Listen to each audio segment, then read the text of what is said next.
안녕하세요. 임강자의 인체 여행입니다. 오늘은 심장이 어떻게 뛰는가에 대해서 설명을 드리려고 합니다. 여기에서 구조를 보시면 여기에 심장의 이제 구조가 있죠. 그러면 심장은 4개의 방으로 되어 있다겠어요.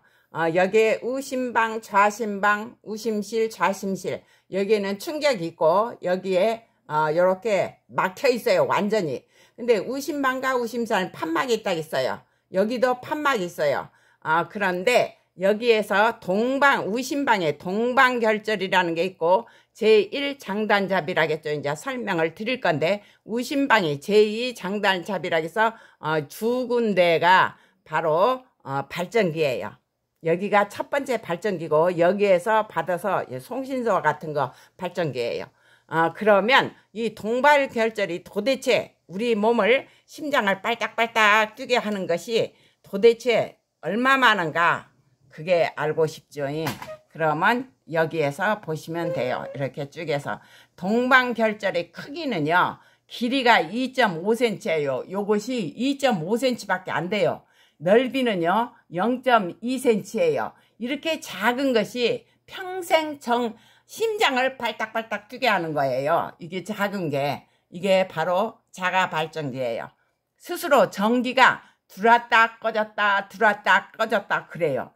심장을 띄워서 밖으로 내놔도 이건 빨딱빨딱 뛰어요.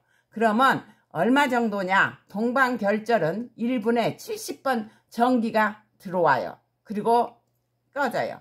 그러면 전기가 들어올 때 여기 혈액이 팍 수축하니까 뛰어요. 그래서 여기에 맥박이 1분에 70번인 거예요. 동방결절이 그래요. 자가발전기. 방실결절의 크기는 여기에서 5mm 정도의 가는 섬유 덩어리예요. 근데 그것이 또 그렇게 잘 뛰게 해요. 그러면 여기에서 저기 하니까 지난 시간에 얘기했죠. 여기에 상행대동맥의 첫 번째에서 심장으로 통하는 관상동맥이 입구가 있고 그 다음에 가서 심장 근육 전체를 다 흘러가지고 우심방으로 정맥등이 있어서 싹 들어가 버린다 했어요. 그러니까 여기서 나와서 여기로 들어가요. 그게 간상혈관계예요. 굉장히 혈속도 빠르고 심장 근육에 한 개 한 개 세포소 사이를 흐르기 때문에 젖산도 안 생겨요. 그냥 팍팍팍 흘러요. 그러니까 심장이 그렇게 밤낮 없이 뛰지요. 그렇게 영양소와 산소를 공급받으니까요. 그러면 바로 이것이 수축을 했다. 여기서 전기가 들어오면 수축을 해요. 수축을 했다가 탁 이완하면은 여기 혈압이 완전히 낮아지니까 온몸을 돌고 온 상대 전병 우리 몸통 심장 위에 부분과 아랫 부분에서 혈액이 들어와요. 그냥 확 들어와버려요. 혈압이 낮으니까. 그래서 끌려다시피 해서 혈액이 들어오는 거죠. 바로 그 설명이 이제 있는 거죠. 그러면 어떻게 이게 자극전도계가 이렇게 하느냐? 바로 여기에서 보시면 돼요. 여기 자극전도계라고 하거든요. 쭉 어떻게 해서 이렇게 전달이 되느냐? 심장 전체로요. 그러면 동방결절이 바로 여기에 있어요. 여기에 동방결절이 있어요. 그러면 여기에 전기가 들어오면 여기에 수축한데 양쪽이 수축을 확 해요. 그러면서 방실결절로 그 전기가 가는 거예요. 확 수축하면서 방실결절로 가면 방실결절에서는요 두 가닥에 이렇게 가요.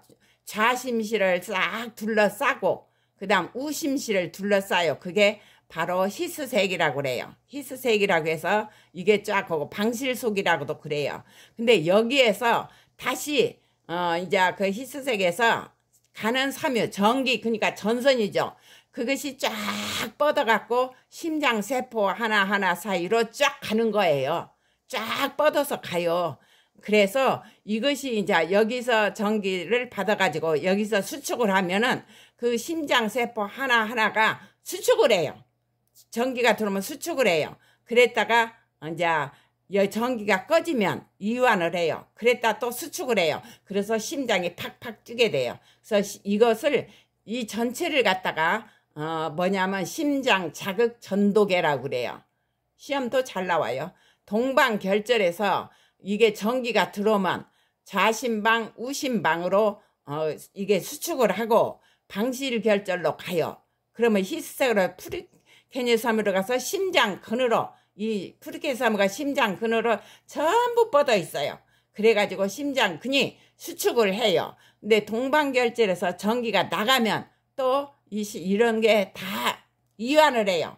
나가버렸으니까 원상대로 돌아와 버리니까 심장이 발딱 뛰는 거예요. 그래서 혈압을 재도 수축기 혈압이 있어요. 높은 혈압, 그 다음에 이항기 혈압은 낮은 혈압, 두 가지로 나오는 거죠.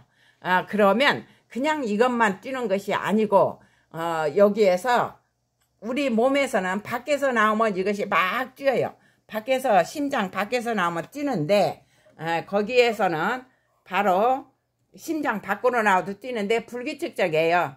100번도 뛰었다가 막 그러거든요. 근데 우리 몸속에서는 항상 1분에 70번을 뛴다겠어요. 만약의 경우에 70번을 못 뛰고 심장이 비실비실하게 뛰죠. 그러면 요즘에는 심장 박동기라고 해서 뭐 심어요. 가슴에다 해서. 그러면 그것은 전기로 해서 심어가지고 어디로 가느냐, 이 동방결절에 자극을 주는 거예요. 1분에 70번 뛰게끔 그게 작동을 시켜요. 그래서 그게 되는데 우리 몸에서 왜 70번 이상 연수에서 여기에 뇌가 있잖아요. 뇌에서 이걸 시키는 거예요. 여기에 자율신경계가 하는데, 자율신경계는 바로 교감신경과 부교감신경이 있어요. 그래갖고 우리가 급할 때, 긴급한 상황이 터졌을 때는 심장이 발딱발딱 뛰죠. 비상시 그때는 교감신경이 작용을 해요. 여기 동방결절에 너 지금 큰 비상이다, 심장아 빨리빨리 뛰어서 혈류를 갖다가 온몸에 팍팍 집어넣어라.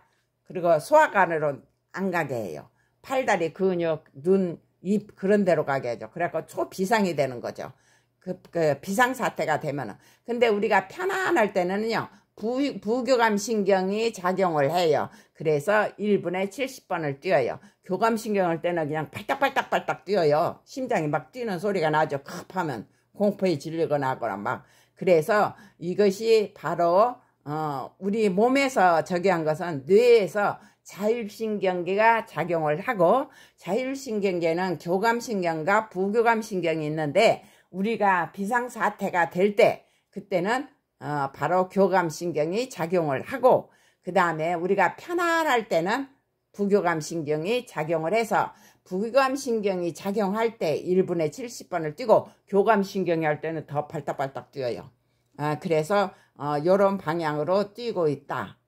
그거를 오늘은 설명했어요. 이것을 심장 자극 전도계고 심장 자가 발전기예요. 그러니까 우리 몸에서 자가 발전기가 있는 건 심장이고, 그거는 심장의 우심방에 다 있어요. 그래서 어떤 사람이 이 심장에 여기 있는 심장 세포들 있잖아요. 세포들을 이제 분리를 다 시켜서 조직 배양을 시켜서 세포 배양을 시켰어요. 그때 이 심장근 세포는요, 그냥 팔딱팔딱 지네들끼리 뛰어요. 그러다가 하나가 장단자비가 생겨갖고 하나가 탁 뛰면 탁 뛰고 탁 뛰면 탁 뛰고 그러더래요. 그래서 그것이 바로 세포들 사이에서도 하나하나로 뛰어도 뛸 수 있는 능력을 가지고 있는 거예요. 세포들 배양했을 때도 나타나니까요. 그러면 오늘은 여기까지요.